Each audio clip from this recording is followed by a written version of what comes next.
Sa paanan ng bundok San Roque, sa isang baryong tahimik at laging balot ng hamog tuwing umaga, nakatira si Bel Oso, isang payak na magsasaka na kilala sa sipag, kabaitan, at sa kanyang matinding pagmamahal sa lupang sinasaka niya, kahit hindi naman iyon kanya. Bata pa lamang si Bel Oso ay natutunan na niya ang halagahan ng pawis. Ang ama niya, si Mang Elias, ay namatay habang nag-aararo sa ilalim ng araw, iniwan siyang nag-iisa sa piling ng kanyang inang may sakit. Sa kabila nito, hindi siya tumigil sa pagtatanim ng palay, mais, at gulay sa lupang pag-aari ng pinakamasamang hasyendero sa baryo, si Don Oresteo Buenaventura, kilala sa tawag na Don Tiyong. Si Don Tiyong ay isang taong ubod ng yaman ngunit walang puso. Ang kanyang malawak na lupain ay dating pag-aari ng mga ninuno ni Bel Oso, ngunit dahil sa panlilinlang at kasakiman, naagaw ito ng mga Buenaventura noon pa mang panahon ng mga Espanyol. Sa ilalim ng pamumuno ni Don Tiyong, ang mga magsasaka ay parang alipin. Bawat ng makukuha nila ay hati, ngunit ang hati ay hindi pantay, 9 na bahagi sa hasyendero, 1 lang sa magsasaka. Lahat ng reklamo ay sinusupil, lahat ng bumabangga ay biglang nagkakasakit, o kaya'y misteryosong nawawala. Yan ang sumpa ng barang, bulong ng mga matatanda. Ayon sa sabi-sabi, si Don Tiyong ay may tagasunod na mambabarang, si Aling Sabel, isang matandang babae na naninirahan sa dulo ng ilog. Kapag ayaw magbigay ng buwis ang isang magsasaka, o may nagtanong tungkol sa tamang hati, isang gabi lang ang lilipas, at makikita silang nangingisay, may mga langgam sa bibig, at walang palso sa umaga. Kaya tahimik ang mga tao. Takot silang lahat, ngunit hindi si Bel Oso. Isang dapit hapon, habang binabayo niya ang tuyong palay, napansin niyang ang lupa ay kakaiba, parang may sinisikretong kinang sa ilalim. Nang hukayin niya ito, tumambad sa kanya ang isang maliit na sisidlan na yari sa tanso. Sa loob nito ay may butil ng palay na kulay ginto. Nang hawakan niya iyon, bigla siyang nakarinig ng maliliit na tinig. Bel Oso, huwag mong itapon ang binhing iyan. Napalingon siya, ngunit walang tao. Hangin lang at mga alitaptap. Bel Oso, ako ito, si Lacandimla, ang duwendeng tagapangalaga ng lupaing ito. Ang binhing hawak mo ay banal. Iyan ang magpapaahon sa iyo sa kahirapan, kung mamahalin mo ang lupa gaya ng pagmamahal mo sa iyong ina. Nang inig si Bel Oso sa takot ngunit sumagot. Kung ikaw nga ang espiritu ng lupa, tulungan mo akong lumaya sa tanikala ng hasyenda. Sawa na kaming maging alipin. At muling nagsalita ang tinig, malumanay at may panginginig. Lalago ang binhi kapag itinanim sa ilalim ng buwan sa pagitan ng gabi at bukang liwayway. Ngunit mag-ingat ka, Bel Oso. Kapag nalaman ni Don Tiyong, papatayin ka niya, at pati ako ay mawawala. Nang sumunod na gabi, itinanim ni Bel Oso ang gintong binhi. Tahimik ang paligid. Ang tanging maririnig ay ang langit-ngit ng mga kuliglig at agos ng ilog. Habang tumutubo ang binhi, napansin niyang umiilaw ito. Parang may liwanag na kumikislap mula sa ilalim ng lupa. Kinabukasan, pagbalik niya, hindi na ordinaryong palay ang tumubo, isang halaman na parang palay ngunit may gintong dahon at mabangong singaw na tila insenso. Diyos ko, bulong niya. Anong uri ng halaman ito? Ngunit bago pa siya makalapit, biglang lumitaw mula sa dilim si Aling Sabel. Hindi mo dapat tinanim yan, Bel Oso, aniya sa tinig na parang buhawi. Ang lupa ay pag-aari ni Don Tiyong. Lahat ng tumutubo rito, kanya. Hindi nagsalita si Bel Oso. Hinawakan niya ang kanyang gulok, hindi para makipaglaban, kundi para ipagtanggol ang kanyang ani. Ngunit tumawa si Aling Sabel, sabay hagis ng pulbos mula sa boteng hawak niya. Kung gusto mong subukan ang galit ng mga barang ko, ituloy mo ang pagtatanim mo. Ngunit bago pa siya makalapit, biglang lumitaw ang isang maliit na nilalang, si Lacandimla, ang duwende. Lumayas ka, bruha, senggal ng duwende. Ang lupang ito ay pag-aari ng mga tao, hindi ng kasakiman. Nagliyab ang paligid, at sa sandaling iyon, umatras si Aling Sabel, ngunit hindi bago magbitiw ng sumpa. Magiging abo ka rin, Bel Oso. Walang sino mang lumaban kay Don Tiyong ang nabuhay ng matagal. Kinabukasan, gulat ang buong baryo. Ang lupang dating tigang ay biglang nagkaroon ng mga gintong palay, tumubo ng sabay-sabay. Ang mga ibon ay bumalik, at ang hangin ay amoy harina at bulaklak. Si Bel Oso ang gumawa niyan. Sigaw ng isa, hindi, gawa yan ng demonyo. Sabi naman ng matanda, Ngunit nang lumapit si Don Tiong, agad niyang inangkin ang lupa. Ito ay bahagi ng aking hasyenda. Wala kang karapatang magtanim dito nang walang pahintulot ko. Ngunit hindi na tulad ng dati si Beloso. Tumayo siya, marangal at matatag. Ang lupang ito ay hindi sa iyo, Don Tiong. Ito ay sa mga magsasaka, sa mga pawis at kaluluwang nagbubungkal nito. Nagngit-ngit ang hasyendero. Sige, makikita natin kung hanggang saan ang tapang mo. Aling Sabel. Ngunit wala na ang mambabarang. Naiwan si Don Tiong, naglalagablab sa galit, habang ang gintong bukid ni Beloso ay patuloy na sumasayaw sa hangin, parang gininto ang dagat ng pag-asa. At sa unang pagkakataon sa mahabang panahon, ngumiti si Beloso, hindi dahil sa kayamanan, kundi dahil sa pag-asa. Makalipas ang ilang araw mula nang tumubo ang gintong palay ni Beloso, nag-iba ang ihip ng hangin sa baryo. Ang mga tao'y nagsimulang bumulong-bulong, ang mga matandang babae nagro-rosaryo sa takot, at ang mga lalaki lihim na lumalapit kay Beloso, humihingi ng payo. Beloso, sabi ni Mang Turing, isang matandang magsasaka na dati ring alipin ni Don Tiong, totoo bang sa lupang binasbasan mo galing ang gintong palay? Kung gayon, baka iyon ang simula ng ating kalayaan. Ngumiti si Beloso, ngunit may kaba sa dibdib. Hindi ko alam, Mang Turing. Ang alam ko lang, tinanim ko ng may pag-asa. Kung kaya ng lupa kong ito, kaya rin ng iba. Basta may malasakit. Ngunit sa kabilang dako ng baryo, habang nagpipista ang mga tao sa bagong ani ni Beloso, naglalagablab ang galit ni Don Tiong Buenaventura. Sa kanyang malaking mansyon, pinagtatadyakan niya ang hapag habang nakaupo sa harap ng kanyang mga katiwala. Mga hanggal, paano ninyo hinayaang magtagumpay ang isang dukhang magsasaka sa lupang akin? Senggal niya. Don Tiong, sabi ni Kapitan Aigo, isa sa mga katiwala, baka po dapat nating sunugin ang taniman bago lumawak. Tumawa si Don Tiong, malamig at mapanlait. Hindi ako basta magsusunog. Gusto kong makita siyang magmakaawa muna. Tawagin ninyo si Aling Sabel. Ngunit tahimik ang lahat. Walang sumagot. Nasaan ang bruha? Don Tiong, sabi ng katiwala, nanginginig, nakita po namin siyang nakahandusay sa may ilog kanina, patay. Biglang natigilan si Don Tiong. Ang kanyang mukha'y pumusyaw, at sa unang pagkakataon, ang takot ay sumilip sa kanyang mga mata. Patay. Paano? May mga sugat siya sa katawan, Don. Parang may maliliit na marka ng mga kuko, o ng mga hayop. Napatayo ang hasyendero. Hindi maaaring totoo yan. Walang hayop ang lalapit kay Sabel, takot sa kanya kahit mga aso. Ngunit sa gabing iyon, habang ang hangin ay mabigat at ang buwan ay natatakpan ng ulap, may kumatok sa bintana ng mansyon. Tatlong malalakas na katok. Thok, thok, thok. Binuksan ni Don Tiong, at ang nakita niya ay ang refleksyon ni Aling Sabel, mapatla, may mga langgam sa mata, at may malamig na ngiti. Hindi pa tapos ang sumpa, Don, bulong nito. Ang kasakiman mo ang magiging kamatayan mo. Napasigaw si Don Tiong, ngunit nang tumawag siya ng tao, wala nang anino ni Aling Sabel. Tanging malamig na hangin ang naiwan, at sa sahig ay isang pirasong gintong butil, kapareho ng kay Beloso. Kinabukasan, kumalat ang balita. Ang mga palay ni Beloso ay hindi lamang gintong kulay, kapag dinikdik at niluto, nagiging masustansya at hindi nauubos kahit kaunti lang. Tinawag ito ng mga tao na, palay ng duwende. Ang bawat butil ay tila may basbas ng lupa. Hindi lang siya yumaman, ang buong baryo ay bumangon mula sa gutom. Ang dating mga kubo ay napalitan ng mga maayos na bahay, ang mga bata ay nagsimulang pumasok sa paaralan, at ang mga magsasaka ay muling tumawa sa gitna ng bukirin. Ngunit habang lumalago ang kasaganaan ni Beloso, lumulubog naman sa bangungot si Don Tiong. Ang mga alagang kabayo sa hasyenda ay biglang nagkakasakit. Ang mga baka ay namamatay sa gitna ng gabi. At sa bawat umaga, may isa o dalawang katiwalang nawawala, na tila bagay nilamon ng lupa. Beloso ang may kagagawan nito. Sigaw ni Don Tiong sa kanyang mga natitirang tauhan. Ginamit niya ang mga engkanto laban sa atin. Ngunit ang mga tauhan ay takot na takot. May ilan sa kanila ang lihim ng lumilipat kay Beloso, nagtatrabaho sa bagong bukid. Upang muling makuha ang kontrol, nag-utos si Don Tiong na dalhin sa baryo ang mga armadong gwardya mula sa bayan. Walang makakapasok o makakalabas ng walang pahintulot ko, aniya. At kung si Beloso ay lalaban, durugan ninyo ang kanyang taniman.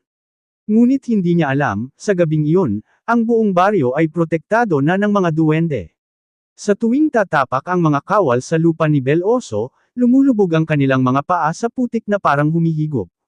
Demonyo, may sumpa ang lupa, sigaw ng isa, hindi ito lupa ng tao. Bulalas ng isa pa, at sa gitna ng dilim, lumitaw sila Kandimla, ang duwende, may hawak na sulo ng asol na apoy.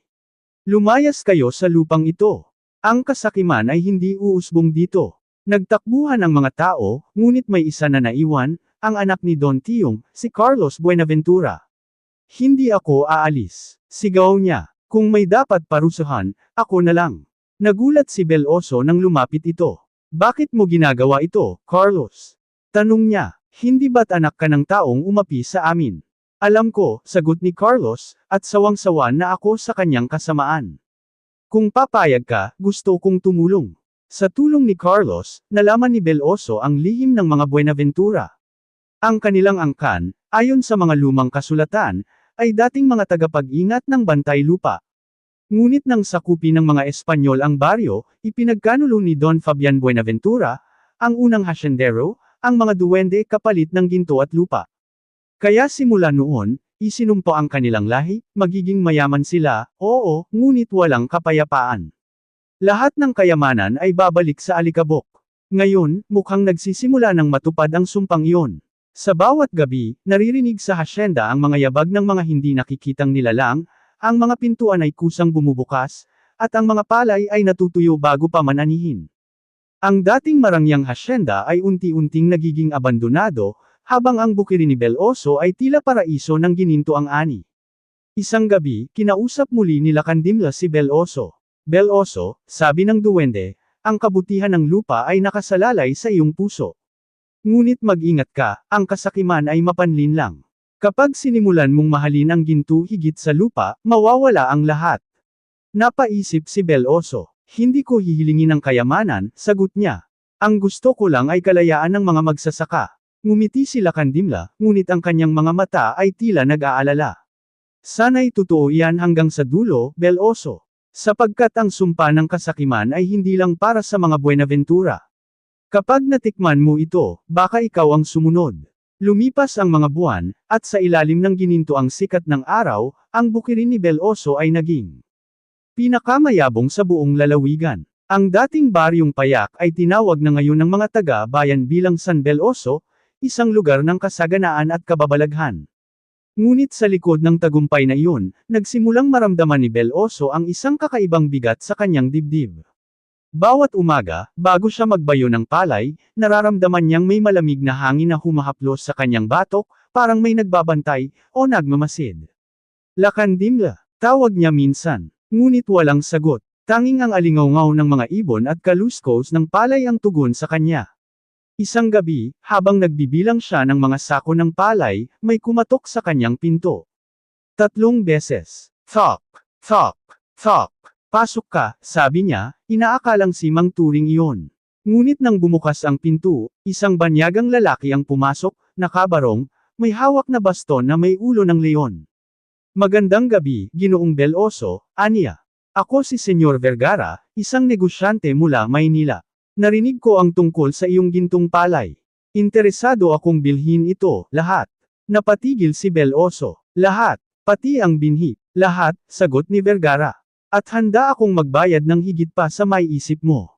Ibigay mo sa akin ang palay, at bibigyan kita ng hasyenda sa kabilang bayan, pati mga makina para hindi mo na kailangang mag-araro. Nanahimik si Beloso. Minsan na niyang pinangarap iyon, makaluwag, magkaroon ng mga makabagong gamit, hindi na magbanat ng buto. Ngunit biglang pumasok sa isip niya ang babala nila Kandimla. Mas mahigit, kapag sinimulan mong mahalin ang ginto higit sa lupa, mawawala ang lahat. Kaya ngumiti siya at marahang umiling. Pasensya na, senyor, hindi ito paninda. Ang palay na ito ay para sa mga taga-baryo, para sa mga anak nila, at sa lupaing nagbigay buhay sa amin. Tumawa ng mahina si Vergara. Sayang, pero tandaan mo, Ginoong Beloso, hindi lahat ng ginto ay makikita sa lupa. May ginto ring kayang lumamon sa kaluluwa. At sa sandaling iyon, napansin ni Beloso ang isang kakaiba sa mga mata ng lalaki. Nagliliwanag itong kulay berde, katulad ng kay Don Tiong. Sa kabilang panig ng baryo, sa dating hasyenda ng mga Buenaventura, isang mabigat na katahimikan ang bumalot sa gabi. Ang mga bubong ay bumagsak na, ang mga dingding ay nabubulok, at ang mga paniki ay ginawang pugad ang dating bulwagan. Ngunit sa gitna ng kadiliman, may isang ilaw, kandila na hindi nauupos, nakapatong sa altar ni Don Tiong. Doon, sa harap ng salamin, muling nagpakita ang kanyang kaluluwa. Hindi na siya ang maangas na hasyendero, siya'y tila isang aninong naglalakad, may mga sugat sa mukha, at mga matang puno ng galit. Hindi pa tapos ito, Bel Oso, ang boses niyang kamakalabog sa hangin. Ang dugo ng mga Buenaventura ay hindi mawawala. Sa bawat gintong palay na itinatanim mo, isa ang babalik upang singilin ka. At mula sa sahig, umusok ang maitim na ulap na unti-unting nagkaroon ng hugis, mukha ni Senyor Vergara. Don Tiong, sabi ni Vergara, nakayuko. Nasa akin ang plano. Makukuha natin ang binhi, hindi sa dahas, kundi sa tukso. Ngumiti ang multo ng hasyendero. Kung hindi siya yumuko sa espada, luluhod siya sa kasakiman. Sa sumunod na linggo, napansin ni Bel Oso na kakaiba ang ugali ng mga tao sa baryo. Ang ilan ay nag-aaway dahil sa hati ng ani. Ang iba na may lihim na nagtatago ng gintong palay, ibinebenta sa mga taga-bayan. Bel Oso, sabi ni Mang Turing, may mga bumibili ng palay natin sa mataas na halaga. Baka magandang pagkakataon ito, ngunit umiling siya, hindi natin ito dapat ibenta.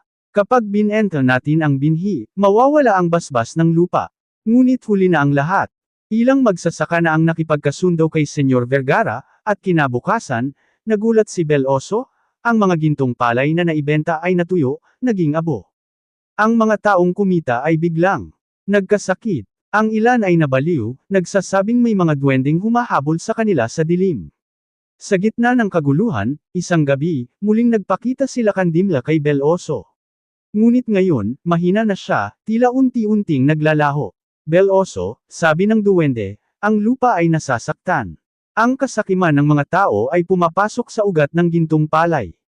Kung hindi mo ito pipigilan, ang sumpa ng mga Buenaventura ay lilipat sa iyo. Paano ko pipigilan? Tanong ni Bel Oso. Hindi ko naman sila mapigilan maghangad ng higit. May isa pang paraan, sagot nila Kandimla. Itanim mo ang huling binhi sa bundok ng mga ulap, sa lugar kung saan nagsimula ang kasaysayan ng lupain ito. Ngunit mag-ingat, dahil doon, naghihintay ang multo ni Don Tiong. Kinabukasan, nagdesisyon si Bel Oso na umalis ng baryo upang hanapin ang bundok ng mga ulap. Ngunit bago siya umalis, nilapitan siya ni Carlos Buenaventura. Hindi mo kailangang gawin ito mag-isa, sabi ni Carlos. Kung ang kasalanan ng aming lahi ang dahilan ng sumpa, hayaan mong ako ang sumama. Ngumiti si Bel Oso, at tinapik ang balikat ng binata. Kung totoo ang puso mo, Carlos, marahil ito na ang pagkakataong tabyusan ninyo ang pangalan ninyo. Magkasama silang naglakbay, dala ang huling gintong binhi at ang pag-asang mababawi pa ang biyaya ng lupa. Ngunit sa di kalayuan, mula sa isang burol, pinagmamasdan sila ni Senyor Vergara, habang hawak ang bastong may ulo ng leon, ngayon ay may kumikislap na mata. Lakad kayo, mga hanggal, bulong niya. Kapag itinanim ninyo ang huling binhi, doon magsisimula ang huling kabanata ng inyong kapalaran. At sa kanyang ngiti, sumilay ang mga ngipin ni Don Tiong sa dilim. Sa unang liwanag ng umaga, nagsimulang maglakbay sina Bel Oso at Carlos Buenaventura patungong bundok ng mga ulap, isang lugar na ayon sa mga matatanda, tahanan ng mga diwata, duwende, at kaluluwang hindi matahimik. Ang hangin roon ay malamig na parang hininga ng espiritu, at ang ulap ay bumabalot sa mga puno na tila mga aninong nagbabantay. Habang umaakyat, napansin ni Bel Oso na parang may mga mata sa bawat puno. Ang mga ugat ay kumikilos, at ang lupa ay humihinga. Hindi ko akalaing totoo pala ang mga kwento, sabi ni Carlos habang pinupunasan ang pawis. Maraming hindi naniniwala hanggat hindi nila nakikita, sagot ni Bel Oso. Pero ako, matagal ko nang alam, ang lupa ay may buhay. Sa bawat hakbang nila, naririnig nila ang mga bulong. Mas mahigit, Bel Oso, anak ng lupa, bakit mo dinala rito ang anak ng kasakiman? Hindi kayo karapat-dapat pumasok dito. Ngunit nang tumigil si Bel Oso at ibinaba ang huling gintong binhi sa lupa, kumalma ang paligid. Dahil sa kanya, sabi niya, tinutukoy si Carlos, nais kong wakasan ang sumpa ng kanyang angkan. Sandaling katahimikan. Pagkatapos ay nagliwanag ang paligid, isang gininto ang liwanag mula sa mga ulap, at sa gitna nito, lumitaw ang isang nilalang na may katawan ng babae, balat na parang hiyas, at mga mata ng kidlat. Ako si Diwata Luningnang, tagapangalaga ng bundok ng mga ulap, sabi nito. Bel-Oso, kilala ko ang iyong puso. Ngunit ang dugong kasama mo ay may bahid ng kasalanan. Bakit mo siya dinala rito? Dahil gusto niyang itama ang pagkakamali ng kanyang lahi, sagot ni Bel-Oso, matatag. Hindi lahat ng anak ng kasamaan ay masama rin. Tinitigan ni Luningnang si Carlos. Kung gayon, ipakita mo. Ang bawat hakbang mo mula rito ay magiging pagsubok. Ang bundok ay lumamlam. Ang mga ulap ay nagdilim, at ang lupa ay naging parang salamin. Mula sa hangin, bumuo si Luningnang ng 3 anino, bawat isa'y may tinig ng nakaraan. Unang pagsubok, ang kasalanan ng mga ama.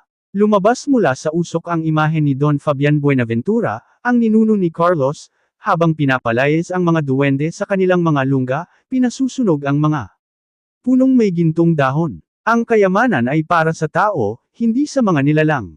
Sigaw ng matanda. Nang makita iyon, napayuko si Carlos. Diya't ito ang pinagmulan ng lahat. Sabi ni Luningnang. Upang mapatawad, dapat mong pagdusahan ang kasalanan ng iyong lahi. Magpakumbaba ka sa lupa. Lumuhod si Carlos sa harap ng ginintoang palayok ng duwende, ibinaon ang kanyang kamay sa lupa, at nagsumamo. Kung ito ang daan upang maibalik ang dangal ng aming angkan, tinatanggap ko. Umilo ang lupa, at ang unang anino ay naglaho. Ikalawang pagsubok, ang tukso ng kayamanan. Mula sa hangin ay bumagsak ang libo-libong gintong palay, kumikinang at naglalaglag ng liwanag sa paligid. Narinig ni Bel-Oso ang isang tinig, pamilyar, ngunit mapanlin lang. Mas mahigit, Bel-Oso, pagod ka na, hindi ba? Kunin mo ang ginto. Ang duwende ay wala na. Lahat ng ito ay maaari mong angkinan. Tumingin siya kay Carlos. Naririnig mo ba iyon? Wala akong naririnig, sagot ng binata. Naisip ni Bel-Oso, marahil ito ang tinig ng tukso. Ang ginto, ang kasaganaan, lahat ng iyon ay maaaring mawala kung susuko ako. Ngunit pinaikit niya ang mga mata, at sa kanyang isipan ay boses nila Kandimla. Mas mahigit, ang tunay na yaman ay hindi sa kamay, kundi sa puso. Ngumiti si Bel-Oso at binigkas, kung ang ginto ay maglalaho, hayaan mong ang lupa ang manatili. At nang sabihin niya iyon, ang mga gintong palay ay naging abo, at ang ikalawang anino ay nawala. Ikatlong pagsubok, ang halimaw ng sumpa. Biglang lumindol ang bundok. Mula sa kailaliman ay sumabog ang itim na usok, at sa gitna nito ay lumitaw ang halimaw. Kalahating tao, kalahating anino, may mukha ni Don Tiong, ngunit may mga pakpak ng paniki at bibig na pa ng apoy. Bel-Oso. Ang boses nito'y parang kulog. Ang lahat ng ito'y dahil sa iyo. Kinuha mo ang lupang sa amin, pati kaluluwa ng aking mga ninuno. Hinugot ni Bel-Oso ang kanyang gulok, ngunit tumawa ang halimaw. Hindi mo ako mapapatay ng bakal. Ako'y sumpa, ako ang kasakiman ng tao. Ngunit bago pa makilos ng halimaw ang mga kuko nitong nagliliyab, humarap si Carlos. Kung ako ang dahilan ng sumpa, ako rin ang magtatapos nito. Hinawakan niya ang gintong binhi at itinusok sa dibdib ng halimaw. Agad itong umatungal, at ang liwanag mula sa binhi ay nagliwanag ng ubod ng tindi.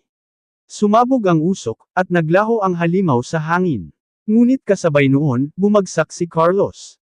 Lumapit si Bel-Oso, nanginginig. Carlos, gumising ka. Ngunit mahina nang ngumiti ang binata. Bel-Oso, sabihin mo sa kanila, hindi lahat ng anak ng kasakiman ay kasalanan ng ama. Sana, mapatawad kami ng lupa. At sa huling hininga niya, ang katawan ni Carlos ay naging alabok, at mula rito, tumubo ang isang gintong punong palay na may 3 butil, kumikislap sa liwanag ng buwan. Lumuhod si Bel-Oso, lumuluha, habang si Diwata Luningnang ay muling lumitaw. Ang bundok ay nasiyahan. Ang huling binhi ay itinanam sa dugo ng sakripisyo. Ang sumpa ay napawi. Ngumiti siya kay Bel-Oso. Ngunit tandaan mo, anak ng lupa, ang kapayapaan ay dapat alagaan. Kapag muli itong binalot ng kasakiman, babalik ang dilim. Pagkatapos ay nawala ang diwata, at ang bundok ay unti-unting nagliwanag, tila gininto ang umaga. Pagbalik ni Bel-Oso sa San Bel-Oso, sinalubong siya ng mga tao. Ngunit baka sa kanyang mukha ang pagod at lungkot. Nasaan si Carlos? Tanong ng mga magsasaka. Wala na siya, sagot ni Bel-Oso. Ngunit iniwan niya sa atin ang kapayapaan. Mula noon, itinuring ng mga taga-baryo si Carlos bilang ang anak ng pagsisisi. At ang gintong palay na tumubo sa bundok ay naging sagradong binhi, ang binhi ng kapatawaran, na isang beses lamang itinatanim bawat taon bilang paggunita sa sakripisyo niya. Ngunit sa di kalayuan, sa hangin ng gabi, isang pamilyar na tinig ang bamulong kay Bel Oso. Mas mahigit, hindi pa tapos ang iyong tungkulin, anak ng lupa, may bagong panganib na darating. At muling naramdaman ni Bel Oso ang malamig na dampi ng hangin sa kanyang batok. Lumipas ang 3 taon mula nang bumalik si Bel Oso mula sa bundok ng mga ulap. Ang baryo ng San Bel Oso ay naging sagisag ng pag-unlad. May mga paaralan na, mga daang sementado, at mga sakahan na masagana. Ang gintong palay na minsang itinuturing na himala ay tinatawag na ngayon ng mga tao bilang butil ng buhay. Ngunit sa kabila ng kasaganahan, may mga bulong na nagsimulang kumalat. Hindi na bumabalik sila Kandimla, sabi ng mga matatanda. May mga kabataang nakaririnig ng tinig sa gabi, mula sa ilalim ng lupa, bulong ng mga ina. At isang gabi, habang tahimik na nagbabantay sa bukirin si Bel Oso, narinig niya mismo ang tinig. Mas mahigit, Bel Oso, anak ng lupa, may bagong dugo na dumating. Napaluhod siya sa lupa, idinampi ang kamay sa putik, at naramdaman niya ito. Ang panginginig ng lupa, parang may nagigising sa kailaliman. Isang umaga, habang nagbubungkal si Mang Turing, napasigaw siya. Bel Oso, halika rito, may kakaiba sa palay. Dali-daling lumapit si Bel Oso, at nang makita niya ang tinutukoy, napahinto siya. Sa gitna ng gintong taniman ay may isang kumpol ng palay na itim, hindi kayumanggi, kundi tunay na itim na parang usok. Hindi ko itinanim yan, sabi ni Bel Oso. Ni ako, sagot ni Turing. Nang hawakan ni Bel Oso ang isang butil, agad siyang nakaramdam ng malamig na panginginig sa kanyang kamay, at isang boses sa kanyang isip. Mas mahigit, ang lupa ay hindi laging dalisay, may mga binhing hindi dapat tumubo. Binitiwan niya agad ang butil, at sa pagkakahulog nito, nagsimulang lumaki ang ugat, gumapang sa lupa, parang may sariling buhay. Diyos ko, bulong ni Bel Oso. Ang lupa'y muli na namang nagagalit. Kinagabihan, habang nakaupo si Bel Oso sa tabi ng apoy, napansin niyang may mga aninong gumagalaw sa paligid ng kanyang bahay. Sa unay akala niya'y mga aso, ngunit nang tumingala siya, nakita niya, mga nilalang na parang tao ngunit ang mga mata ay nagliliyab ng pula. Bel Oso, anak ng lupa. Mga tinig iyon ng mga patay, mga dating magsasaka na namatay sa ilalim ni Don Tiong. Ang kanilang mga katawan ay natuyo, ngunit ngayon ay gumagalaw, dala ng itim na ugat mula sa lupa. Hindi kayo dapat nandito, sigaw ni Bel Oso, sabay dasal ng panalangin nila Kandimla. Ngunit tumawa ang mga anino. Mas mahigit, ang duwende mong tagapangalaga ay wala na. Ang bagong tagapagbantay ng lupa ay ang dilim mismo. At sa kanilang pagitan, sumulpat mula sa lupa ang isang anyong babae. Mapatla, may itim na buhok na parang usok, at mga mata na walang puti. Bel Oso, sabi nito sa tinig na parang malamig na hangin. Ako si Alunsina, anak ng mga diwata ng kailaliman. Ako ang tagapagbalik ng balanse ng lupa. Ngunit ang ginawa mong gintong binhi ay lumabag sa batas ng kalikasan. Hindi totoo yan, sagot ni Bel Oso. Ang gintong binhi ay biyaya ng mga duwende. Ngunit ngumiti si Alunsina, malamig at mapanlin lang. Biyaya, oo, ngunit bawat biyaya ay may kabayaran. Ang ginintoang palay ay hindi basta ani, ito ay bahagi ng kaluluwa ng mga duwende. At ngayon, dahil ginamit ninyo ito sa inyong kasaganahan, ang kanilang mga kaluluwa ay hindi na makabalik sa lupa. Ang lupa ay umiiyak, Bel Oso. Hindi siya agad nakasagot. Naramdaman niyang totoo ang mga sinabi ng diwata. Ang mga bukirin ay tila tuyong-tuyo, kahit sa tag-ulan. Ang mga puno ay hindi na kasing lantian ng dati. At ang mga bata ay nagsisimulang magkasakit, hindi dahil sa gutom, kundi sa hangin, may amoy na parang kalawang at abo. Mas mahigit, ang kasaganaan ay naging sumpa, bulong ng hangin. Isang gabi, habang nakahiga si Bel Oso, nagising siya sa liwanag na kumikislap sa labas. Paglabas niya, nakita niya ang mga duwendeng natitira, kakaunti na lamang, at halos wala ng lakas. Bel Oso, bulong nila Kandimla, mahina na at halos walang tinig. Ang lupa ay nasa bingit ng kamatayan. Ang gintong binhi na itinanim mo ay nagising muli sa ilalim. Ang ugat ng itim na palay ay siyang sisira sa lahat ng nilalang. Paano ko ito pipigilan? Tanong ni Bel Oso, nanginginig. Kailangang hanapin mo ang pinagmulan ng itim na lupa, sagot ng duwende. Doon, sa ilalim ng dating Hacienda Buenaventura, ay natutulog ang kasamaan. At ngayon, may bagong nagmamay-ari, isang babae na nagngangalang Doña Milagros Vergara. Bel Oso ay natigilan. Vergara, ang apelyido ng lalaking gustong bilhin ang gintong binhi. Ang kanyang ina, sagot ni Lacandimla. Siya ang tagapagmana ng kaluluwa ni Don Tiong. At ang itim na butil, siya ang nagtanim. Bago pa makasagot si Bel Oso, ang liwanag ng mga duwende ay naglaho. At sa hangin, tanging isang bulong ang naiwan. Mas mahigit, kapag hindi mo napigil si Milagros, lulunurin ng lupa ang buong bayan. Kinabukasan, nag-ipon si Bel Oso ng mga matatapang na magsasaka. Muli tayong bababa sa dating hasyenda, sabi niya. Hindi ito laban ng tao, laban ito ng lupa laban sa kasakiman. Ngunit may ilan na tumutol. Bel Oso, sabi ni Mang Turing, bakit mo pa sinasangkalan ang buhay natin? Hindi ba't mas mabuting lisanin na lang natin ang baryo? Tumingin si Bel Oso sa kanila, may apoy sa mga mata. Kung lilisanin natin ang lupa, sino pa ang magtatanggol sa kanya? Kung hindi natin siya ipaglalaban, wala tayong karapatang mabuhay sa kanya. Tahimik ang lahat. At sa bandang huli, isa-isa silang tumango. Kung ganun, Bel Oso, sabi ni Mang Turing, sasama kami. Bago lumubog ang araw, nagsimula ang kanilang paglalakbay patungong dating Hacienda Buenaventura. Ang hangin ay mabigat, amoy usok at bulok na palay. Sa paligid, ang mga puno ay parang kalansay, tuyot, walang dahon, at may mga uwak na nakadapo. Ngunit sa dulo ng landas, sa gitna ng guho ng hasyenda, may isang mansyong muling itinayo. Puting-puti, tila bagong gawa, ngunit ang aura nito'y malamig. At sa balkonahe, nakatayo si Doña Milagros Vergara, suot ang damit na kulay itim, may kwintas na palay na gintong may itim na butik. Bel Oso, sigaw niya mula sa itaas. Maligayang pagdating sa lupaing matagal mo nang inaangkin. Ngayon, ako naman ang mag-aani. At sa kanyang mga kamay, hinawakan niya ang isang maliit na sisidlan na yari sa tanso, katulad ng unang nakita ni Bel Oso noon. Ngunit sa halip na gintong butil, itim na alikabok ang laman. Tahimik ang paligid nang huminto ang kariton ni Bel Oso sa harap ng lumang arko ng Hacienda Buenaventura. Ang arko ay halos natatakpan ng mga baging at damo, ngunit nakaukit pa rin sa itaas ang salitang.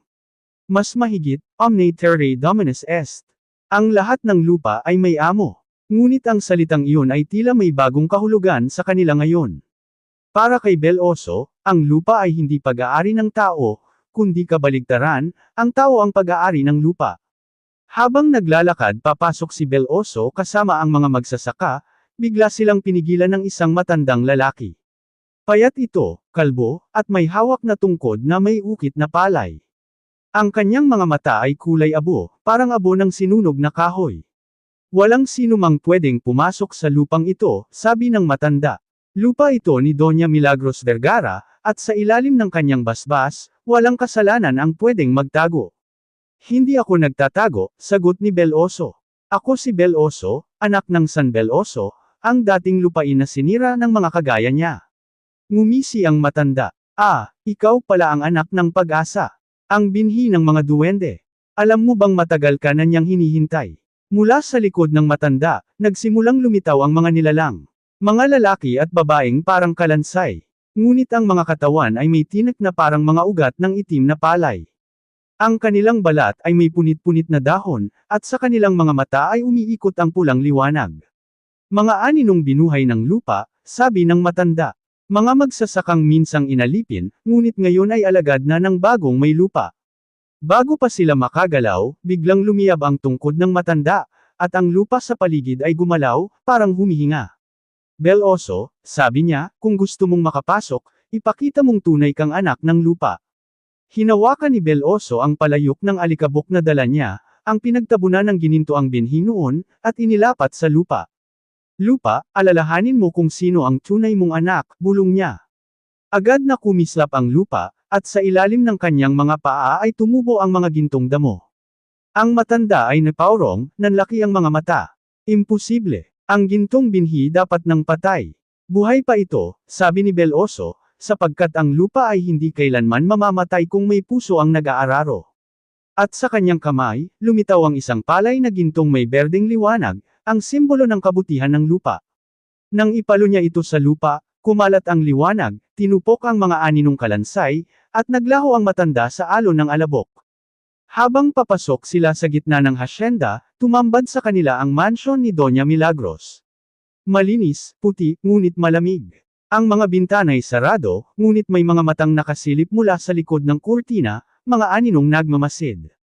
Paglapit nila sa tarangkahan, biglang bumukas ito ng kusa.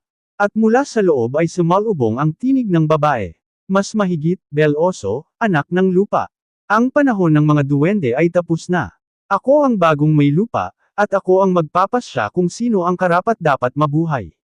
Pumasok sila sa loob, at sa gitna ng malaking bulwagan, nakaupo si Doña Milagros Vergara sa isang trono na gawa sa pinatuyong ugat.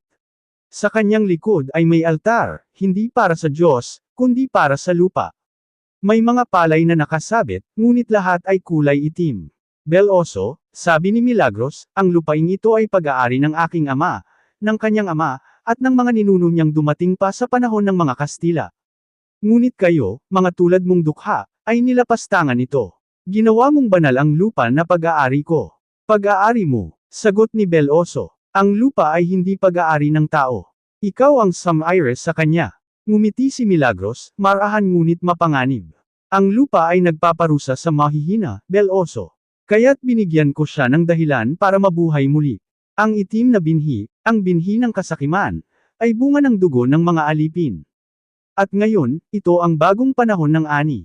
Tumaas ang kanyang kamay, at mula sa altar ay bumagsak ang mga alikabok na itim, naging mga butil, at tumubo sa sahig ng mansyon.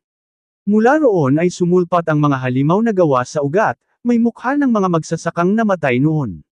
Mga ninuno mong alipin, sabi ni Milagros. Sila ang magpaparusa sa iyo. Isang dagandong ang umalingaw-ngaw habang bumukas ang sahig ng mansyon. Si Bel Oso at ang kanyang mga kasama ay lumaban gamit ang mga araro, itak, at panalangin. Ngunit bawat hiwa ng kanilang sandata ay tila nagpapalakas lang sa mga halimaw, sapagkat galing ito sa lupa, at bawat dugong tumatama sa lupa ay nagbibigay lakas dito. Hanggang sa sumigaw si Bel Oso, "Lupa, ako ang iyong anak. Ako ang iyong tagapagbantay. Kung ako'y nagkasala sa paggamit ng gintong binhi, ngayon ay binabalik ko ang aking buhay sa iyo." Itinusok niya ang palay na gintong liwanag sa lupa, at isang malakas na alon ng liwanag ang kumalat. Ang mga halimaw ay nagsimulang magliyab, at ang mansyon ay nagumpisang mabiyak. Ngunit si Milagros ay hindi natakot. Sa halip, hinawakan niya ang kanyang dibdib at hinugot mula rito ang itim na butil ng kasakiman, kasing laki ng puso ng tao. Bel Oso, sigaw niya, kung buhay ang gusto mo, kailangan mo munang mamatay. At itinapon niya ang itim na butil sa lupa. Agad itong sumabog, at ang buong hasyenda ay nilamon ng itim na alon ng usok. Pagmulat ni Bel Oso, wala na siyang kasama. Wala na si Mang Turing, wala na ang mga magsasaka.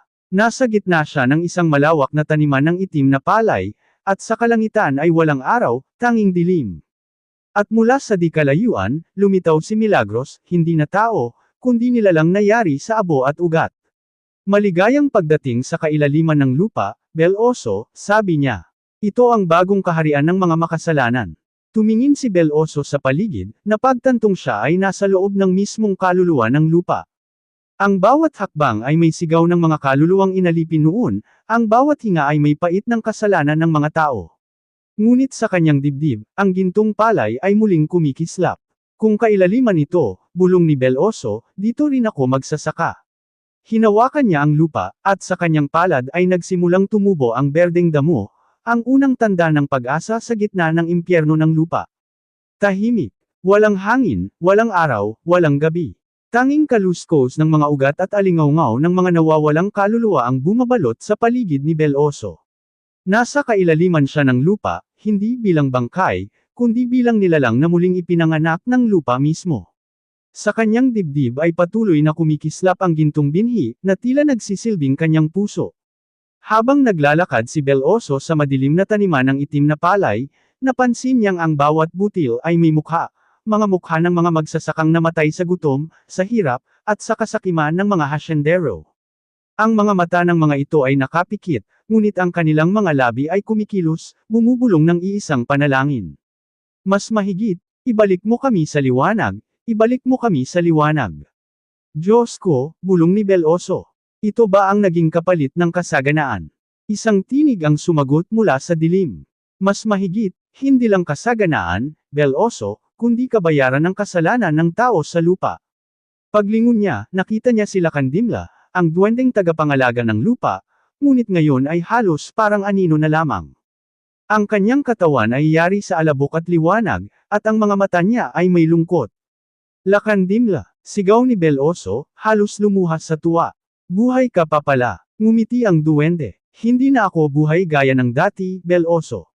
Ako ay bahagi na ng lupa, at ng sumpa na bumabalot dito. Paano ako makakaalis dito? Tanong ni Beloso. Nasaan ang mga kasama ko? Nasaan ang San Beloso? Ang mundo sa ibabaw ay ginigiba na ng mga ugat ng itim na binhi, sagot ni Lakandimla. Si Doña Milagros ay ginamit ang itim na butil upang lumunin ang bawat sakahan. Sa bawat ugat na tumutubo, isang bahagi ng lupa ang namamatay. Kung hindi mo siya mapipigilan, sa loob ng 7 araw ay lulunurin ng dilim ang buong bayan. 7 araw. Napalunok si Beloso. Anong magagawa ko sa loob ng 7 araw kung nasa kailaliman ako? Ngumiti ang duwende, mahina ngunit may pag-asa. May daan palabas, ngunit kailangan mong pagdaanan ang 3 pagsubok ng lupa. Tanging ang tunay na anak ng lupa lamang ang makalalabas mula rito. Nadala si Beloso sa isang lawak ng lupa na puno ng malalaking ugat. Ang mga ito ay kumikilos na parang ahas, gumagapang, at binubulungan siya. Mas mahigit, hindi mo kami kayang araruhin. Hindi mo kami kayang bunutin. Isa ka ring sakam. Ang bawat ugat ay nagiging imahe ng kanyang mga nakaraan, si Don Tiong, si Doña Milagros, ang mga magsasakang pinamunuan niya. Lahat ay humihingi ng sagot. Bakit mo ginamit ang gintong binhi? Hindi mo ba alam na sinira mo ang balanse ng lupa? Lumuhad si Beloso. Oo, nagkamali ako. Ginawa ko iyon para sa kabutihan, ngunit hindi ko naisip ang kabayaran. Kung ito ang aking kaparusahan, tatanggapin ko, ngunit hayaan ninyong ayusin ko ito. Sa kanyang pag-amin, ang mga ugat ay huminto, at isa-isa silang nagsimulang magliyab ng berdeng liwanag. Mula sa ilalim ng lupa, sumulpat ang unang gintong dahon ng pag-asa, tanda na napagtagumpayan niya ang unang pagsubok. Pagkatapos ng unang tagumpay, dinala si Beloso sa isang parang natila dagat ng putik. Sa bawat hakbang niya, lumulubog siya. At sa bawat lubog, naririnig niya ang iyak ng mga kaluluwang naipit sa ilalim. Mas mahigit, tingnan mo kami, Beloso. Ikaw ang dahilan kung bakit kami nagutom. Naniwala kami sa gintong binhi, ngunit ikaw lang ang yumaman. Napaiyak si Beloso, lumuhad sa gitna ng putik, at hinawakan ang lupa. Hindi ko kayo niloko, sabi niya. Pinaniwalaan ko lang na kaya kong baguhin ang mundo. Ngayon, ako na ang magbabayad sa lahat ng kasalanan ko. Ipinatong niya ang gintong palay sa putik, at mula rito'y tumubo ang liwanag na parang araw. Ang mga kaluluwa ay tumigil sa pag-iyak, at isa-isa silang naglaho na may ngiti sa labi. Ang dagat ng putik ay naging luntiang parang, at sa kanyang kamay ay lumitaw ang ikalawang gintong dahon ng pagpapatawad. Sa huling pagsubok, dinala siya ni Lakandimla sa gitna ng isang madilim na kuweba. Sa loob nito ay nakatirik ang isang puno, ang puno ng kasakiman. Ang bawat bunga nito ay mukhang ginto, ngunit sa loob ay puro itim na alikabok. Beloso, sabi ni Lakandimla, ito ang ugat ng lahat ng sumpa. Ang bawat bunga ay isang kasalanan ng tao, pagnanasa, kasinungalingan, kasakiman. Kung kaya mong bunutin ang ugat nito, makakabalik ka sa ibabaw. Lumapit si Beloso, hinawakan ang puno, at sa kanyang paghawak ay biglang sumigaw ito. Mas mahigit, kung bunutin mo ako, Beloso, mawawala ang lahat ng kasaganaan mo. Ang lupa mo, ang bayan mo, pati ang pangalan mo. Ngunit sagot ni Beloso, kung iyon ang kailangan para mabuhay muli ang lupa, tatanggapin ko. Hinugot niya ang ugat ng puno, at sa sandaling iyon, sumabog ang liwanag. Ginto, berde, at puti, parang araw na pumutok sa ilalim ng lupa. Pagdilat ni Beloso, nasa ibabaw na siya. Ngunit wala na ang itim na palay. Wala na ang mansyon ni Milagros. Ang buong lupain ay nagmistulang bagong taniman, sariwa, malinis, at lantian. Ang mga magsasaka ay nagising sa paligid, ligtas, parang walang nangyari. Bel Oso, sigaw ni Mang Turing. Akala namin patay ka na. Ngumiti si Bel Oso, mahina ngunit may kapayapaan sa mata. Hindi ako namatay. Ako lang ay itinanim. At mula sa lupa sa kanyang paanan, tumubo ang isang gintong palay. Ngunit hindi na ito katulad ng dati. Ito ay halo ng berde at ginto, simbolo ng pagkakaisa ng lupa at tao. Muling lumitaw sila Kandimla, ngayong malinaw at payapa na ang anyo. Bel Oso, sabi niya, nagtagumpay ka. Ngunit tandaan mo, ang kasakiman ay parang damo. Kahit anong araro mo, ubo pa rin sa puso ng tao. Ang tanging paraan para mapigilan ito ay ang patuloy na pagtatanim ng kabutihan. Ngumiti si Bel Oso. Kung ganun, magtatanam ako habang ako'y nabubuhay. At sa pag-alis ng duwende, ang lupa ay muling naging tahimik. Ngunit sa ilalim nito, may munting tibok pa rin. Ang huling ugat ng itim na binhi, naghihintay ng bagong kasakiman upang muling mabuhay. Lumipas ang ilang buwan mula nang muling mamukadkad ang mga taniman ng San Bel Oso. Ang mga palay ay mas lantian kaysa dati, at ang mga ilog ay muling umaagos na may malinaw na tubig. Wala na ang dilim, wala na ang itim na butil. Ngunit sa kabila ng kapayapaan, naroon pa rin ang bigat sa puso ni Bel Oso. Bawat gabi, habang nakatingin siya sa mga bituin, naririnig pa rin niya ang mahinang ugong ng lupa, parang tibok ng isang puso na hindi pa tuluyang nagpapahinga. Isang umaga, nagtipon ang mga magsasaka sa gitna ng bayan. Si Mang Turing, na ngayoy isa ng pinuno ng samahan, ay nagsalita sa harap ng lahat. Mga kasama, kung hindi dahil kay Bel Oso, wala tayo rito. Hindi natin makakamit ang ganitong kasaganaan. Ngayon, panahon na para kilalanin natin siya bilang tagapagbantay ng lupa ng San Bel Oso. Nagpalakpakan ang mga tao, ang ilan ay napaluha. Ngunit si Bel Oso ay umiling lamang. Mga kasama, sabi niya, hindi ako ang nagligtas sa atin. Ang lupa mismo ang tumulong sa atin. Ako lang ang naging daan. Ngunit sa kabila ng kanyang kababang loob, naramdaman ng lahat na may kakaibang kapangyarihan si Bel Oso. Ang mga halaman ay yumuyuko tuwing siya'y dumaraan. Ang mga hayop ay tahimik kapag siya'y nagsasalita. At sa bawat palay na kanyang hinahawakan, kumikislap ito ng bahagyang gintong liwanag. Isang araw, dumating ang mga tagalungsod. Sila ay mga siyentipiko at opisyal ng pamahalaan na nakarinig tungkol sa himala ng San Bel Oso. Isa sa kanila, si Engineer Ricardo Vergara, ay agad lumapit kay Bel Oso. Ginoong Bel Oso, sabi niya, ako po ang anak ni Doña Milagros Vergara. Natahimik ang paligid. Ang pangalan ng babae ay parang maltong bumalik mula sa nakaraan. Hindi ako narito para maghayganti, sabi ng lalaki. Nalaman ko ang ginawa ng aking ina. Nais kong itama ang lahat ng kasalanan ng aming pamilya. Tumingin si Bel Oso sa kanya, at sa kanyang mga mata ay may halong duda at awa. Ang dugo ng kasakiman ay hindi madaling matanggal, sabi niya. Ngunit kung totoo ang hangarin mo, tutulungan kita. Ngumiti si Ricardo, sabay abot ng kamay. Salamat, Bel Oso. Nais kong pag-aralan ang lupaing ito, ngunit hindi upang pagmay-arian, kundi upang protektahan. Habang abala ang lahat sa pagtatanim ng bagong uri ng palay, napansin ng ilang magsasaka ang kakaibang pagbabago sa hangin. May amoy na parang nasusunog na kahoy. Ang lupa ay tila nanginginig sa ilalim ng kanilang mga paa. Kinagabihan, habang nag-iisa si Bel Oso sa bukirin, napansin niyang kumikislap ang isang bahagi ng lupa. Isang maliit na liwanag na kulay itim. Lumapit siya, at sa kanyang harap ay tumubo ang isang itim na damo, manipis ngunit buhay. Hindi, bulong niya. Akala ko tapos na ito. At mula sa dilim, narinig niyang muli ang tinig ng babae, malamig, pamilyar, parang mula sa kabilang mundo. Mas mahigit, hindi mo ako kayang patayin, Bel Oso. Dahil hanggat may kasakiman sa puso ng tao, ako'y mananatiling buhay. Napaatras si Bel Oso, ngunit bago pa siya makagalaw, mula sa lupa ay lumitaw ang anyo ni Doña Milagros, gawa sa usok at abo. Ngunit hindi na siya ganap na tao, isa na siyang espiritu ng lupa, umiikot sa pagitan ng buhay at kamatayan. Bel Oso, sabi ng tinig ni Milagros, akala mo ba na iligtas mo ang lupa? Ang ginawa mo'y pansamantalang lunas lamang. Ang ugat ng kasakiman ay nasa tao, hindi sa akin. At habang may tao, may kasamaan. Hindi ko hahayaang muling masira ang lupa, sigaw ni Bel Oso. Kung kailangan kong maging alipin ng lupa para protektahan siya, gagawin ko. Ngumiti si Milagros, malamig at nakakatindig balahibo. Kung ganun, anak ng lupa, handa ka bang isakripisyo ang sarili mong kalayaan? Bago pa siya makasagot, biglang nagliyab ang lupa sa ilalim ng kanyang mga paa. Ang gintong binhi sa kanyang dibdib ay kumislap, at muli siyang hinigop ng liwanag. Ngunit ngayon, hindi pa tungo sa kailaliman, kundi pataas, sa hangin. Pagmulat ni Bel Oso, nasa itaas siya ng isang malawak na parang, ngunit hindi ito San Bel Oso. Ito ay tila ibang dimensyon, kung saan ang lupa, hangin, apoy, at tubig ay magkakaisa. Sa gitna ay nakatayo ang isang matandang babae na may mahahabang buhok na parang ulap, nakasuot ng telang gawa sa palay.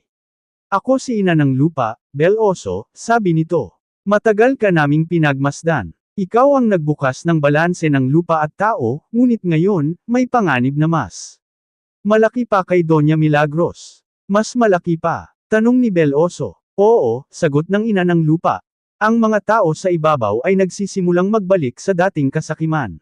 Ginagamit nila ang gintong binhi para sa pera, hindi para sa kabutihan. At sa bawat palay na ibinebenta nila, may kapalit na bahagi ng kaluluwa ng lupa. Tahimik si Bel Oso. Alam niyang totoo iyon. Kahit sa San Bel Oso, may mga dumadayong negosyante, gustong bilhin ang mga binhi sa malaking halaga. Kung ganun, sabi ni Bel Oso, turuan mo akong pigilan sila. Ngumiti ang ina ng lupa. Tutulungan kita, ngunit tandaan mo, kapag tinanggap mo ang aking basbas, hindi ka na magiging ganap na tao. Magiging tagapangalaga ka ng lupa, habang buhay. Tahimik si Bel Oso, ngunit walang pag-aalinlangan sa kanyang mata. Kung iyon ang kailangan, tatanggapin ko. Ibinuko ng ina ng lupa ang kanyang mga kamay, at mula sa hangin ay bumagsak ang 3 gintong dahon. Isa para sa hangin, isa para sa apoy, at isa para sa tubig. Ipinatong niya ito sa noo ni Bel Oso, at sa sandaling iyon, nagliwanag ang buong kalangitan. Mas mahigit, mula ngayon, sabi ng ina ng lupa. Ikaw si Bel Oso, tagapangalaga ng 4 na elemento. Anak ng lupa, kaibigan ng hangin, kapatid ng tubig, at alab ng apoy. Bumalik ang kanyang malay sa mundo, ngunit sa kanyang mga mata ay may bagong liwanag. Sa bawat hakbang niya, sumisibol ang mga damo. Sa bawat hinga niya, humahaplos ang hangin.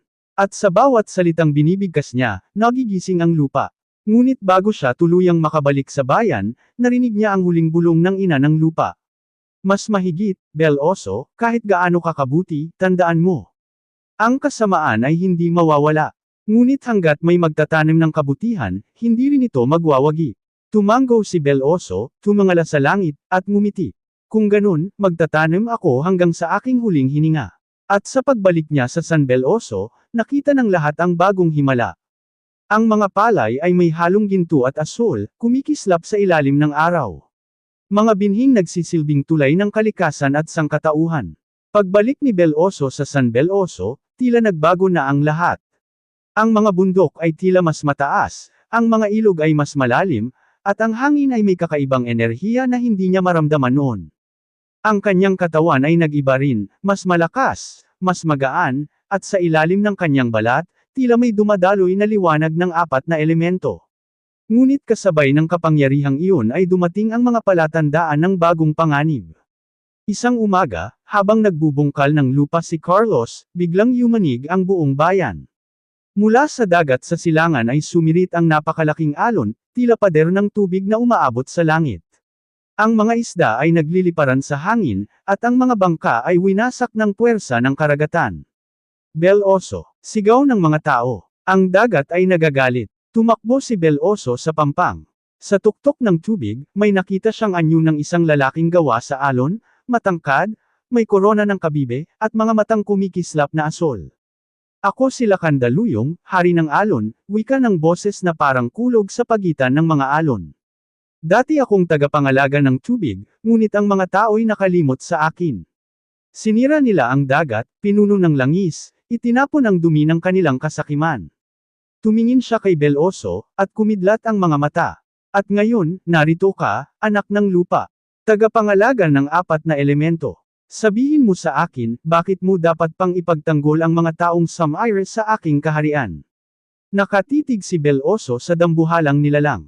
Ang tubig ay pumapalibot sa kanya, ngunit hindi siya nilalamon. Sa halip, para bang kinikilala siya ng karagatan bilang kapwa-anak ng kalikasan. Lakandaluyong, sabi niya, ang mga tao'y nagkakamali, totoo iyan. Ngunit kung lilipulin mo silang lahat, sino ang magtutuwid sa pagkakamali? Sino ang magpapatuloy sa pag-alaga sa lupa at dagat? Tumaas ang alon at tila tataas pa ng higit. Ang tao ay hindi marunong matuto. Sigaw ni Daluyong. Sa bawat panahon, inuulit nila ang kanilang kasalanan. Ang tanging lunas ay paglimot, tubig na maghuhugas ng lahat. Ngunit hindi umatras si Beloso. Itinaas niya ang kamay, at mula sa kanyang palad ay lumitaw ang gintong liwanag ng hangin at lupa. Kung gayon, sabi niya, subukan mo akong lunurin.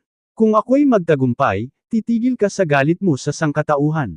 Ngumiti si Lakandaluyong, isang ngiting puno ng unos. Magsimula tayo, tagapangalaga. Umangat ang alon na parang bundok, at sumalpok kay Beloso. Ngunit bago ito bumagsak, umikot sa paligid ni Beloso ang hangin, bumuo ng higanteng espiral ng liwanag. Ang hangin at lupa ay nagsanib, naging buhanging umiikot na parang kalasag. Sumalpok ang alon, nagliyab sa pagitan ng tubig at lupa, at pumutok ang isang sinag na nagpagalaw sa kalangitan. Hindi mo ako kayang pigilan. Sigaw ng hari ng alon, sabay hampas ng Daluyong. Ngunit sa bawat hampas, tinutumbasan ni Beloso ng bagong elemento. Apoy na tumutunaw ng tubig, hangin na nagpapakalma sa alon. Hindi ako kalaban mo, sigaw ni Beloso. Ako ang alaala ng kalikasan na hindi mo kailangang lipulin. Isang malakas na kulog, at biglang huminto ang dagat. Ang katauhan ni Lakandaluyong ay unti-unting lamambat, naging malinaw, at sa wakas ay ngumiti. Matagal ko nang hinihintay ang isang gaya mo, Beloso, sabi ng hari ng alon. Ang iyong puso ay hindi lamang anak ng lupa, ikaw ay anak din ng karagatan. Kung gayon, tanggapin mo ang basbas ng tubig. Mula sa alon ay bumaba ang isang singsing na gawa sa kabibe, at kusang lamapat sa daliri ni Beloso. Ngayon, sabi ni Daluyong, kapag ang tubig ay nagalit, tawagin mo ako.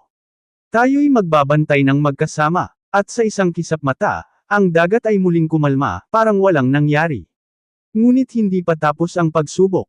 Habang nagbabalik si Beloso sa baryo, nakita niya sa malayo ang bundok ng Sanalab, naglalabas ng usok at apoy. Ang mga ibon ay nagliliparan, at ang mga hayop ay tumatakbo pababa. Hindi ito karaniwang pagsabog, bulong ni Carlos. May nangyayaring kababalaghan. At totoo nga, mula sa bunganga ng bulkan ay lumabas ang isang nilalang na gawa sa apoy, may korona ng baga, at mga matang kumikislap na parang mga bituin sa impyerno. Ako si Lakanalab, hari ng apoy. Sigaw nito. Matagal na akong natutulog, ngunit ginaisang ako ng apoy ng galit ng mga tao, galit sa isa't isa, galit sa lupa. Itinaas nito ang kamay, at sa bawat galit ng tao sa mundo, may nagbabagang bulkan na sumisiklab. Ang apoy ay buhay, sabi ni Lakanalab, ngunit ngayon, ako ang kamatayan. Tumayo si Beloso sa paanan ng bundok. Ang hangin ay mainit, at ang lupa ay naglalagablab sa ilalim ng kanyang paa. Ngunit hindi siya umatras. Kung ikaw ang apoy, ako ang lupa, sabi niya. Kung ikaw ay galit, ako ang pag-unawa. Kung ikaw ay pagkawasak, ako ang muling pagtubo. Tumawa si Lakanalab, at sa kanyang tawa ay lumiyab ang langit. Ngunit si Beloso ay pumikit, at tinawag ang tatlong lakas, lupa, hangin, tubig. Naghalo ang mga ito, bumuo ng asol na apoy na sumiklab sa kanyang katawan. Hindi mo ako mapapatay, Beloso. Hindi rin kita kailangang patayin, sagot niya. Kailangan lang kitang paalalahanan kung sino ka dati, ilaw ng mundo, hindi salot nito. At sa mga salitang iyon, naglaho ang galit sa mukha ni Lakanalab. Unti-unti siyang naging liwanag, naglaho sa hangin, at tanging isang baga ang naiwan. Kinuha ito ni Beloso, inilagay sa lupa, at ang baga ay naging bulaklak na nagningning sa apoy, ang bulaklak ng alab, sa gisag ng balanse. Sa gabing iyon, nagpakita sa panaginip ni Beloso ang tatlong nilalang. Ang ina ng lupa, Lakandaluyong, at Lakanalab. Ngayon, sabi ng ina ng lupa, kompleto na ang apat na elemento sa iyong loob. Ngunit tandaan mo, Beloso, wika ni Lakandaluyong. Ang pinakamalaking digmaan ay hindi laban sa amin, kundi laban sa puso ng tao. Dahil, dagdag ni Lakanalab, Kapag nagising muli ang kasakiman, masusunog ang lahat ng iyong itinanim. Tumango si Bel-Oso, at sa kanyang dibdib ay nagningning ang apat na liwanag. Berde para sa lupa, asul para sa tubig, pula para sa apoy, at puti para sa hangin. At sa dilim ng gabi, isang bulong ang narinig niya. Ang tinig ni Lakandimla, na parang dumadaloy sa hangin. Mas mahigit, Bel-Oso, natupad mo ang bahagi ng iyong kapalaran. Ngunit tandaan mo, may isa pang nilalang na hindi mo pa nakikilala. Ang hari ng anino. Tahimik ang buong San Bel-Oso. Walang ihip ng hangin, walang alingawngaw ng ibon, at kahit ang mga ilog ay tila huminto sa pag-agos. Ang buwan ay nakasabit sa kalangitan, ngunit ang liwanag nito ay mapusyaw, parang may tabing na usok. Si Bel-Oso ay naglalakad mag-isa sa gitna ng palayan. Sa bawat hakbang niya, naririnig niya ang pag-iyak ng lupa, hindi ng sakit, kundi ng takot. Lakandimla, tawag niya, nararamdaman ko siya. At mula sa ilalim ng lupa, may boses na sumagot. Mas mahigit, oo, Bel-Oso, dumating na siya. Ang nilalang na hindi kabilang sa lupa, tubig, apoy, o hangin. Siya ang pinagmula ng lahat ng kasakiman, ang hari ng anino. Mula sa dulo ng palayan, unti-unting lumitaw ang dilim. Hindi ito karaniwang gabi, ito'y gumagalaw, humihinga. At mula sa gitna nito, lumabas ang isang nilalang na walang anyo, ngunit may mga matang pulang-pula, parang naglalagablab sa kawalan. Bel-Oso, sabi ng tinig na parang boses ng libo-libong tao na nagdurusa.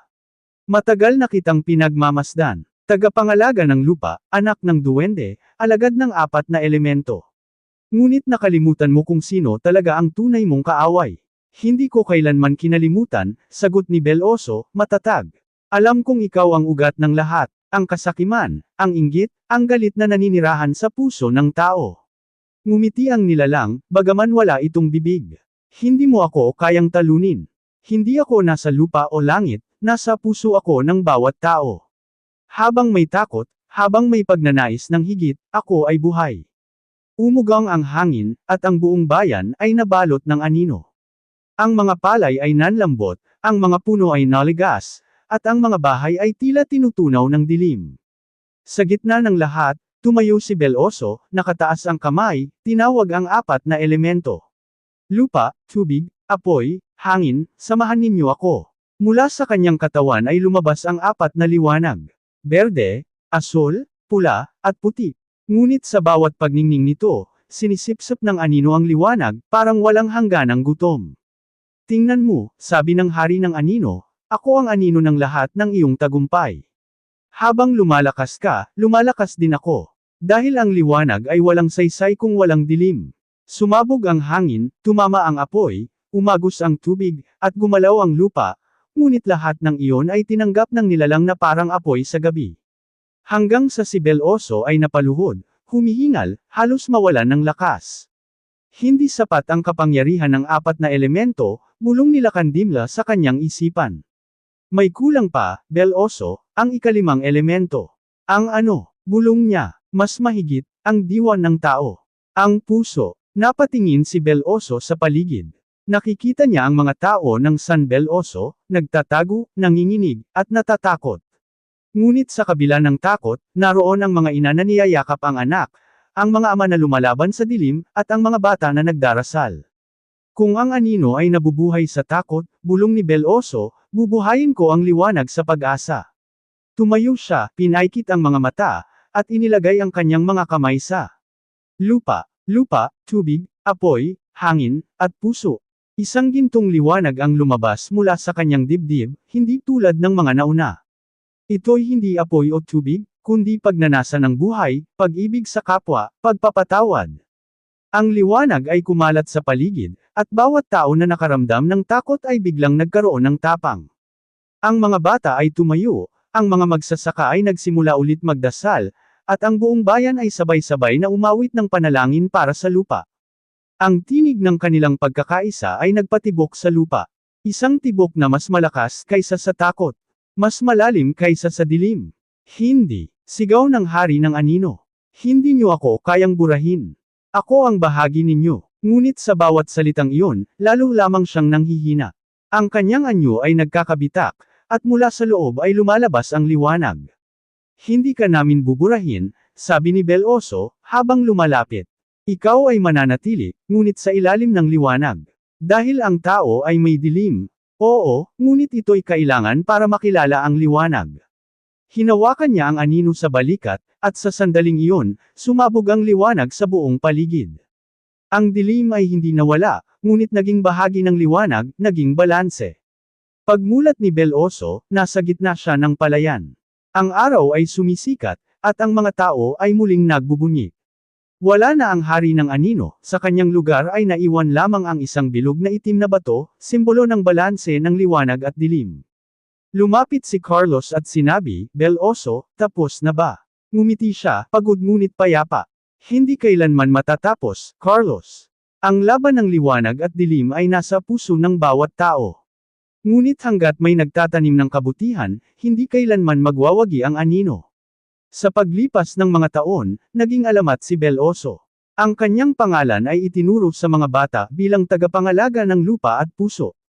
Ang baryo ng San Bel Oso ay naging santuwaryo ng kalikasan, lugar kung saan ang mga tao ay nagtatanim hindi para yumaman, kundi upang mabuhay ng may dangal at balanse. Sinasabing tuwing dapit hapon, kapag humahaplos ang hangin sa mga palay, maririnig pa rin ang boses ni Bel Oso na nagsasabi. Mas mahigit, ang lupa ay buhay, at ang puso ng tao ang kanyang kaluluwa. Pangalagaan mo ang isa, at mabubuhay ang lahat. At sa ilalim ng araw, sa gitna ng gintong taniman, tila may nakatayong anino ng isang lalaki na may hawak na araro. Nakangiti, mapayapa, at nagbabantay sa kanyang lupain magpakailanman. Wakas!